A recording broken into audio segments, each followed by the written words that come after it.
Vamos a hablar de la derivada de una función vectorial.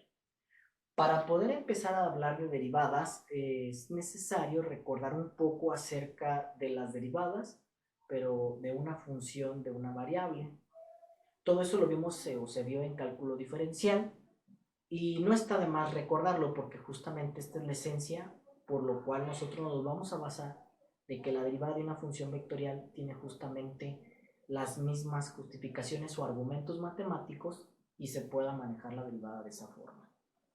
Cuando me explicaron a mí justamente cómo es que hacemos referencia a la derivada, esto era x y aquí pues teníamos y, ¿verdad?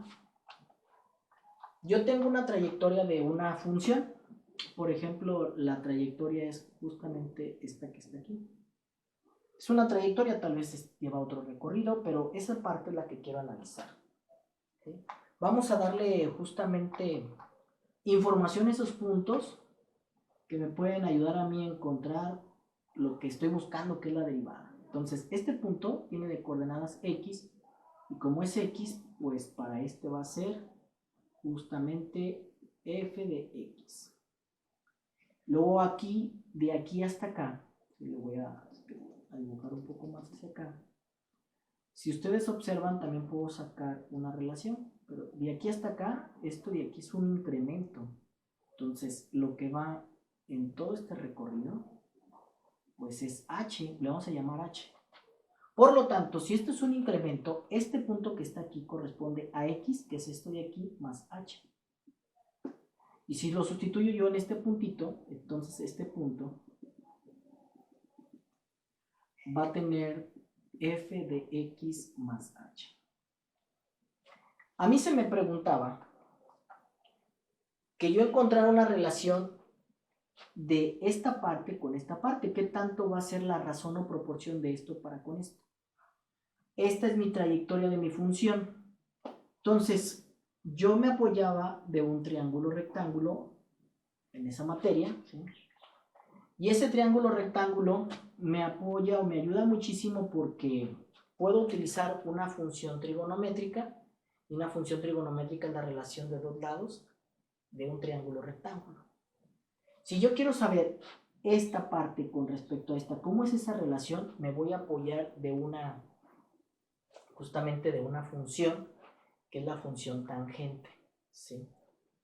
Entonces, voy a buscar esa tangente, lo puedo poner así, tangente de teta, y eso va a ser igual al cateto opuesto sobre el cateto adyacente. El cateto opuesto, pues es el que está opuesto al ángulo.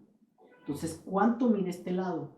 Pues este lado, si ustedes observan, hasta aquí arriba vale f de x más h, pero tengo que restarle este pedazo, o sea, de aquí hasta acá, la altura es de f de x más h.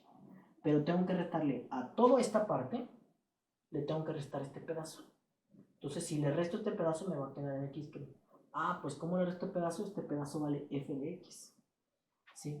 Entonces, va a ser f de x más h menos f de x y me va a quedar justamente el cateto opuesto. Por lo tanto, esto va a ser igual a f de x más h menos f de x. Y el cateto adyacente es el que forma parte del ángulo y pues sabemos que su medida es h. Ahí está. ¿Sí? Esto lo hice con una tangente del ángulo de este triángulo rectángulo que estamos viendo aquí. Se nos comentaba desde la preparatoria que si una recta cruza en dos puntos a una curva, se le llama secante. Si yo quisiera encontrar la pendiente, que también la pendiente es la que me da la relación entre estos dos lados, entre el cateto adyacente y el opuesto, pues esa pendiente va a ser una pendiente secante. Hasta el momento es una pendiente secante porque la está cortando en dos puntos, ¿sí? Entonces, la pendiente secante va a ser igual a f de x más h menos f de x todo sobre h. Recordemos nuevamente que la h pues es el incremento. Pero si ustedes observan, hay una parte que no del todo es preciso. ¿Por qué? Porque queda mucho incremento que no se está tomando en cuenta. Si ustedes observan, pues no se está acercando esta recta. Me está diciendo que es un incremento muy pequeño y a lo mejor, perdón, muy grande, porque incluso la misma forma de la función no está completamente adaptada. Yo necesito saber lo más precisamente posible cuánto va a estar cambiando este lado con respecto a eso. Y para saber qué tanto está cambiando, pues lo correcto sería que los dos puntos, en vez de estar tan separados, se fueran haciendo cada vez más pequeños, más cerquitas entre ellos, más cerca, más cerca, más cerca, hasta que de plano esté en un punto, hasta que de plano esté en un puntito, ¿sí? Entonces el incremento, si ustedes observan cómo se va a ir haciendo cada vez más pequeño, pues el incremento va a tender a cero. Por lo tanto, si yo encuentro la pendiente de la tangente, que es justamente lo que quiero, esto es igual a un límite cuando h tiende a cero, o sea, cuando el incremento se va a hacer cero. Se llega o quiere ser cero, pero nunca lo es un límite, ¿sí? Por lo tanto, eso sería f de x más h menos f de x todo sobre h, que es el incremento. Y a eso justamente, ya aplicando el límite, es la derivada que tenemos así.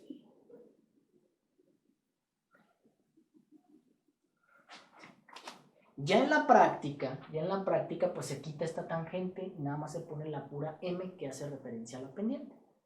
Secante aquí le llamamos porque lo tocaba en dos puntos, pero una vez que le metemos o le aplicamos el límite a la h cuando tiende a cero, entonces ya no es una pendiente secante, ya es una pendiente tangente, pero ya es algo que se sobreentiende y nada más vas a poner la pura m de pendiente. Entonces la pendiente pues es igual a la derivada.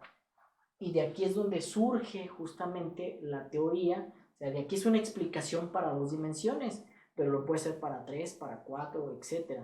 ¿Sí? Este es un método muy sencillo para explicarlo en dos, por eso es que ya comprendiendo pues puedes ir más adelante. Por lo tanto, yo ya puedo decir algo muy importante, con esto lo puedo deducir, que si yo tengo una función vectorial y la derivo, pues la derivada va a ser justamente con la misma metodología que se ha estado trabajando en la materia, por ejemplo, de cálculo diferencial. O sea, lo vas a aplicar las mismas reglas de derivación de las funciones trigonométricas, de las funciones exponenciales, logarítmicas, trascendentales, algebraicas, todo es igual, ¿sí?